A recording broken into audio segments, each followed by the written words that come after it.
My final prediction sa Miss Grand International 2025. Hello Paruelas, mabuhay! This is Gazel Ortega and welcome back to my YouTube channel. At ito na nga ang aking final prediction sa Miss Grand International. Ang iniintay ninyong lahat kasi tanong ng tanong kayo kung sino yung winner ko, kung sino yung kakabog, kung sino ang winner ni Gazel Ortega. Kaya ito na. Respetuhan tayo ng mga desisyon ha, ng bonggang-bongga. Baka naman pag sinabi ko yung winner ko, may mga violent reaction pa kayong nalalaman. So, ito na nga ang aking final prediction sa nakalap ko since day 1 hanggang sa ngayon. Na impormasyon tungkol sa mga performances nila ng bonggang-bongga. Sa mga butuhan, sa mga behavior, sa beauty, body, behavior, and lahat ng hinahanap ni Nawat and business, brain. Eto na. Ilalabas ko na talaga. Ito na. Unahin ko muna yung top 20 to 11. Wala na ako masyadong explanation sa kanila. Parang wala lang, papadagdag lang naman sila sa sa listahan. Si number 20 ko, Japan. Number 19, Myanmar. Number 18, Vietnam. Number 17, Kosovo. Number 16, Dominican Republic. Number 15, Australia. Number 14, Canada. Number 13, Brazil. Number 12, Ecuador. And number 11, Indonesia. Ayan po ang aking 11 to 20. So, lahat yan magagaling nag-perform pero wala akong nakikitang pang Miss Grand International sila ng bonggang-bongga. Lahat yan magaganda, lahat yan ay pwede, pero syempre pang mga tinik lang yan sa mga talagang literal na pang Miss Grand. Ang beauty, body, brain, business, and behavior. Ayun. So ngayon, i-explain ko na ang aking number 10. My number 10 sa aking listahan, United Kingdom. Red hair. Isa sa magaling last year ay si United Kingdom din, pumasok din siya sa top 10. At consistent ang ipinadala nila for this year na kabog at talagang nakikipagbardagulan talaga dito sa Miss Grand International. Nakakatuwa na consistent na sila magpapadala ng mga pangabog at talagang pinag-aaralan talaga nila ang Miss Grand International kung paano sila mananalo. That's why number 10 sa aking listahan, United Kingdom. My number 9 sa aking listahan, Guatemala. Si Guatemala, nilagay ko siya sa aking number 9, hindi dahil hindi siya nag-perform. Magaling siya when it comes sa technical and performance. Execution-wise, maganda din yung mga gamit niya. Nandun ako sa punto na, I don't know. Nandun ako sa punto na parang maganda lang siya, pero na to the point na matalino siya. Parang wala siyang dating, parang wala siyang dating ganon. Pero kabugera siya. Kaya siguro nagdadalawang isip din ako na ipasok siya sa top 10. But still, magaling din naman talaga siya si Guatemala. At hindi mo siya pwedeng na wala sa contention. Kaya pasok sa aking number 9, Guatemala. Number 8 sa aking listahan, France. Si France ganda lang. Although, nagpe-perform naman, pero ganda lang din. Maraming ganito last year na sobrang ganda tapos di nag-perform, nilaglag lang din. Pero pasok, kasi nga may gandang na ino-offer. May grand beauty na ino-offer. So, pinapasok ko pa rin si France sa number 8 ko, kahit na nagdidelikada ako sa performance ng ginagawa niya so far sa Miss Grand International, pero napakaganda, napakagandang bata pero alam nyo naman pag Mr. Nawat level of beauty, pasok talaga to si France. May number 10 sa aking listahan, hindi nyo to number 10, number 7 sa aking listahan, hindi nyo aakalain to Venezuela. Venezuela, same lang din yung vibe nila ni France.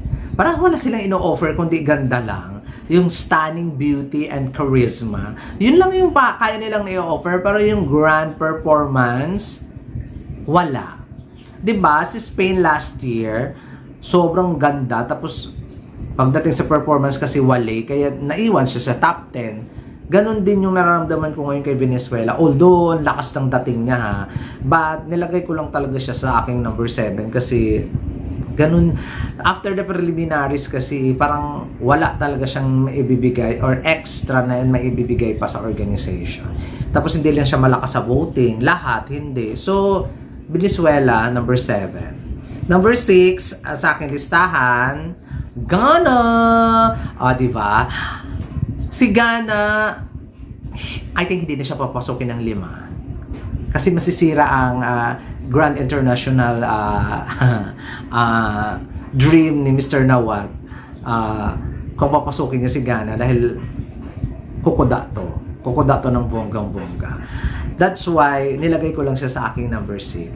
One of the top performer, one of the best performer, one of the nicest girl, and representing women of color dito sa aking top 20, si Ghana lang talaga. Maraming magaganda sila, Angola, Martinique, Tanzania, pero syempre alam naman natin yung cup of tea ni Mr. Nawat. Kaya number 6 sa aking listahan, Ghana. Ayan, papasok na ako sa aking number 5. Ang hirap. Nahirapan ako dito sa top 5 ko ha, sa totoo lang. My number 5 sa aking listahan, Philippines, Emma Mary Tiglao. Nilagay ko lang siya sa aking number 5 kasi for sure pag umabot siya sa top 5 tapos may Q&A, hindi siya manalo. Charot lang. Hindi. May chance naman na manalo talaga siya ng bonggang-bongga. Nandun ako na iniisip ko na first runner-up or winner. I don't know. Wala kasi sa bokabularyo ko ang back-to-back knowing na marami man namang pwede. O, diba? So, nandun pa rin ako sa faith ko na papasok talaga si Emma Tiglao sa top 5 kung loloobin ng bonggang-bongga at kung ganda ng gown niya. Pero maiiwan siya sa top 10 kung patuloy pa rin hindi masyado at kabog yung gown niya. Number 5 sa aking listahan, Philippines. Number 4 sa aking listahan, oh no! Number 4 sa aking listahan, Mexico. Alam mo, si Mexico, isa sa mga top performer ng preliminary competition. Pero, tinitingnan ko kasi na sa iba pang mga activities, kabog naman siya. Kabog na kabog. Pwede nga siyang maging Miss Grande. Pwede ko, i-consider ko talaga to. Kaya lang, hindi siya masyadong magaling magsalita sa Mexico. That's why nilagay ko lang siya sa aking number 4. Pero kung magaling sana ito magsalita, itataas ko siya ng bonggang-bongga. Hindi lang number 4. Pero dahil hindi siya magaling mag-English, hindi rin confident sa pinagsasabi niya, lalagay ko siya sa number 4, pero kabog. Ayan! My number 3 sa aking listahan, Spain. Iba yung binibigay ni Spain. Kakaiba siya. May iba siyang binibigay ng oras sa akin. Very Miss Grand Beauty. Pag tinitingnan ko si Spain, nakikita ko yung mga former Miss Grand International, yung aura, yung dating, yung basta, ganun yung nararamdaman ko. Kaya si Spain, feeling ko kakabog talaga sa top 5 at nakita ko pa na pinalakpakan siya ni Mr. Nawat sa kanyang evening gown. Bihira lang pumalakpak si Mr. Nawat sa mga candidates. Isa sa pinalakpakan niya talaga ay si Spain. My number 3. My number 2 sa aking listahan, oh no, Thailand. Oh, diba? Si Gotchabel. Although na siya ang top performer sa akin sa preliminary competition, when it comes sa performance, pero hindi ko pa rin nakikita na ibibigay sa kanya ang corona ng Miss Grand International. Siya ang the best Asian candidate, top performer from Asia. Pero I think hindi pa rin ibibigay sa kanya ni Mr. Nawat. I think so lang ha. Pero I love the personality. I love yung ano niya, yung confidence niya. Everything about Gotchabel, I like it. Hindi siya plastic. Hindi siya alam mong pam siya, pero hindi siya plastic na babae. That's why na crown or first runner up talaga feeling ko si Thailand. For me ha, crown or first runner-up talaga. Kayo, ha? But, my predicted winner for today's video sa Miss Grand International 2025 ay Czech Republic. Marketa. Marketa, nakakaloka. Siya ang nakikita ko na grand eksena, grand lahat sa kanya. Beauty, body, brain, business, and behavior. I think medyo hindi nakipagbakbakan si Czech Republic sa business side, pero nakikita ko kasi yung grand beauty, body, and brain sa kanya eh. Same as behavior din. So, siya ang aking predicted winner for Miss Grand International 2025 Czech Republic. Ayan guys, maraming salamat at ayan na, nilatag ko na ang aking final prediction. Kayo, sino ang gusto ninyong manalo? I-comment down below lang ninyo. Kung may mga violent reaction man kayo tungkol sa aking prediction, ay go for it. Laban lang. Respetuhan tayo ng desisyon. Kung may mga views and opinion pa kayo na ipangdagdag doon sa mga kandidata na pinagbabanggit ko kanina, go lang, laban lang, ilatag lang ninyo dyan sa comment section.